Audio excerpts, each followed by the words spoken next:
क्षेत्रीय अस्मिता असणं हे काही वाईट नाही आहे, पण क्षेत्रीय अस्मिता म्हणजे राष्ट्रवादाला विरोध, क्षेत्रीय अस्मिता म्हणजे इतरांना विरोध, ही भूमिका आम्हाला मान्य नाही आहे. क्षेत्रीय अस्मितेसोबत राष्ट्रीय अस्मिता देखील प्रत्येकाची असली पाहिजे, मानणाऱ्यांपैकी आम्ही आहोत. आता राज ठाकरेंनी एक व्यापक हिंदुत्वाची भूमिका घेतली आहे, त्यामुळे क्षेत्रीय अस्मितेसोबत एक राष्ट्रीय अस्मिता देखील त्यांनी स्वीकारलेली आहे. त्यामुळे असा काही त्यांच्याशी विरोध नाही आहे, पण म्हणून काही त्यांच्याशी अलायन्स झाला अशी पण परिस्थिती नाही आहे. आत्ता मी एवढं नक्की म्हणू शकतो की आमचे आणि त्यांचे विचार हे बऱ्यापैकी सध्या जुळत आहेत. म्हणजे हे संकेत मानायचे का आम्ही पुढच्या काही काळातले?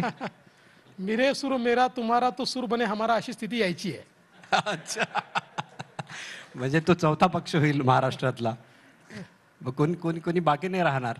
नाही असं नाही आहे. हा. बघू अजून काही आमची म्हणजे अंतिम चर्चा किंवा कुठली अशी त्या संदर्भात एक भूमिका अशी ठरली नाही आहे. मात्र मी पुन्हा एकदा सांगतो की आज तरी त्यांची आणि आमची भूमिका परस्पर विरोधी नाही.